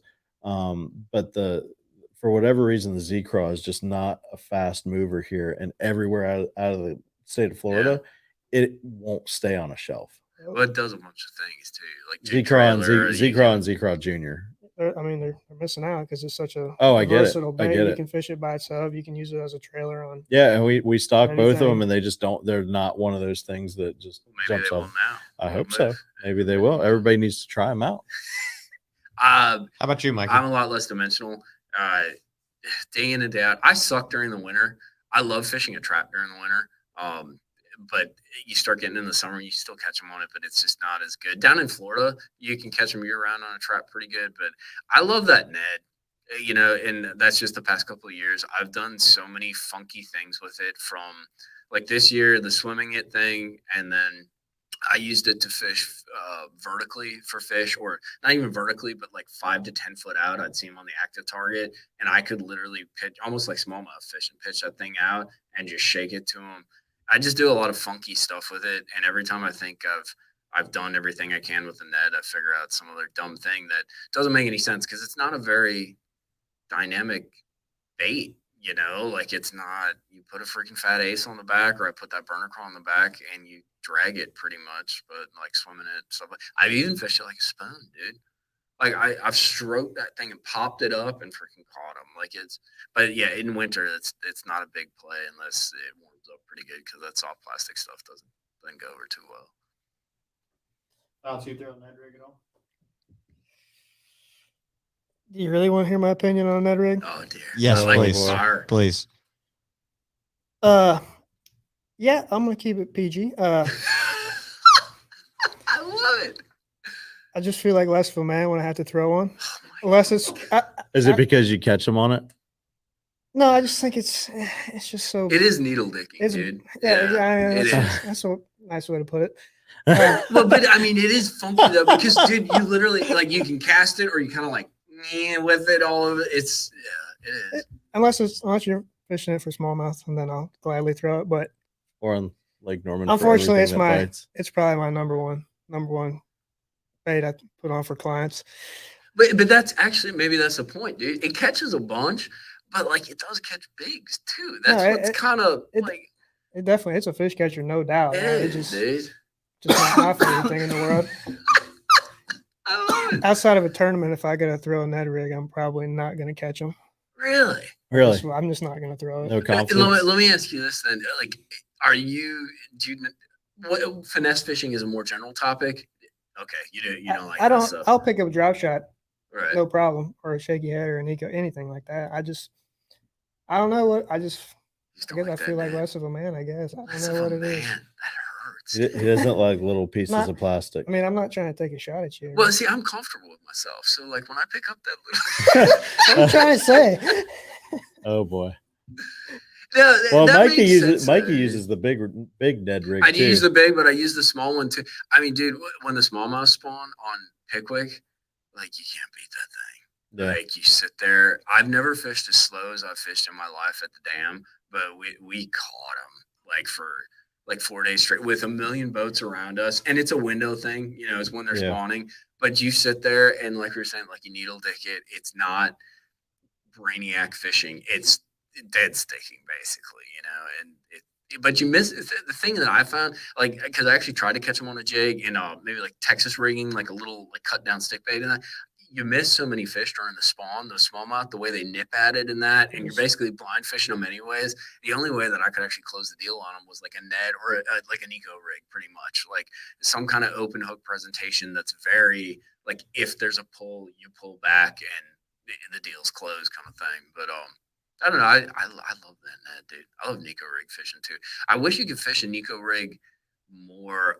Like I can get that net in fairly thick like boulders and wood and stuff and get it out. That Nico rig, unless you got like the hands of a surgeon, I hang it too much, dude. Even with like a little brush guard on there, like those little wire ties, it just I can't get it through. Otherwise, I'd probably fish that more. All right, I think we exhausted ourselves on That's a good conversation. all sorts of I feel stuff. really bad about throwing a Ned rig.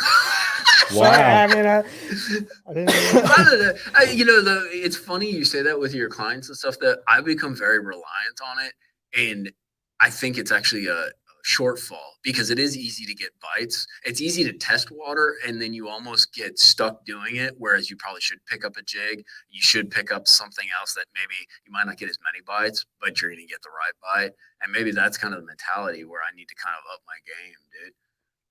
I think it's just me as a tournament fisherman. Just I try to catch 5 big ones. I'm not.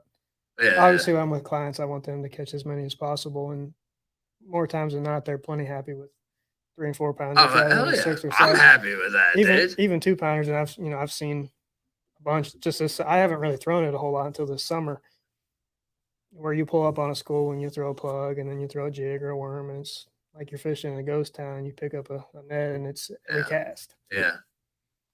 So I mean, It's grown on me a little bit Right. this past few months, but just not my favorite thing to fish. But it's definitely Try fishing a bigger one. I think you might like it. Take like a 7-inch stick bait. And Okay, cut it in yeah. half. It's a little more masculine, and it gets Well, some big bite. Like there's something too. Like you know how you talk about like a long worm, Mhm. like the big 10-inch worm, classic, or a 13-inch worm on those ledges work. I got in my philosophy is like going chode with it. I guess instead of going long, you go short and wide. But you know what I'm saying? That like you're still getting that bulkier presentation, but like you don't miss them as much. You get all them fish up there on TDA are smart, dude. They will dig that deal. You like feeling like, and dude, it can be a 4-pounder, it can be a 5, and they're so smart about seeing that bait and that Ned with it being short. I'm trying to sell it now that I just gotta let it go, Hunter. All right, I'm letting it go. I'm letting it go. But all right, well, we appreciate you guys coming down and hanging out with us, and I think we had a really good time talking about and getting Mikey triggered too. I enjoy these conversations. I try to get Mikey triggered the whole time he's here. For my live stream, real quick, guys, if you want, where are you on Instagram? On Instagram, I'm actually everywhere. I'm Chris King Refishing on Instagram, TikTok, YouTube, Facebook, all of it. Jacob, you are a cool dude, and I like how you took my fire and you fired back. Like we got to talk more after the video. But where can they find you on Instagram? Give you a follow. Facebook. It's just Jacob Fouts Fishing. Look me up. Book a guide trip with me. And that's Hunter. What's up? Come on, Hunter. You can find me everywhere at Hunter Bland Fishing. Hunter Bland Fishing. All right, we're wrapping up my live stream.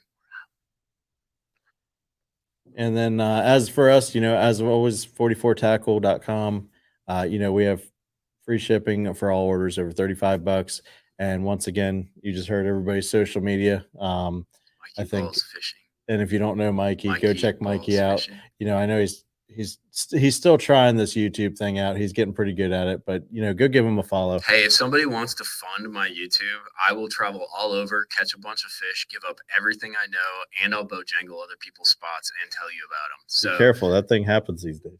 Oh no, I will do it, dude. But I need a, what do you call that? Like when you get like a shadow sponsor, or like some back in the angel investor, or like back in the day, like rich people would invest in like peasants and stuff, and I forget what the word is, but yeah, I don't know. If you want to give me money so I can go fish around and shoot video, have at it. As always, we're happy for everybody that followed us today on this exciting conversation we had. This was fun. It's always a good time when you guys are in town. We're excited for Jacob on the Bassmaster Opens. His most important tournament of the year is Lake Norman. He's currently leading the points on the Southern Open, so we're really hoping to see a great finish for him. We're really excited to be a part of that journey. Great fisherman, great guy. Make sure to follow him and make sure to support his journey as well. And Mikey, as always, we're glad to have you in town. Dude, I appreciate it. You guys are always so nice to me. I love hanging out at the shop. The guy on the couch is the best entertainment we have for the whole week. Who's the guy on the couch? You. Oh. I guess Bog. And Bog. And did he even make it in the live stream? Yes, he was in that view. Wow. He's coming out. There and then I'm going to take yours. Okay. Bog, come here. Say hello. Everybody say hi to Bog. I would like to go fishing. But once again, I think we're very happy to have this live stream, and make sure if you like what went on, I know we went a little long today and last week and maybe the week before, but good. You know what? We get excited about the things we do, and we hope everybody gets excited with us. And so make sure to give us a follow, and you'll get all the notifications for our next live streams. And if you see us on Weir tomorrow, come over and say hello. Exactly. Just don't be afraid. Just come right over and make a cast right on. Yeah, and then we'll have a conflict resolution, dude. We will work on our conflict resolution. Absolutely. But we want to thank everybody for tuning in, and good night.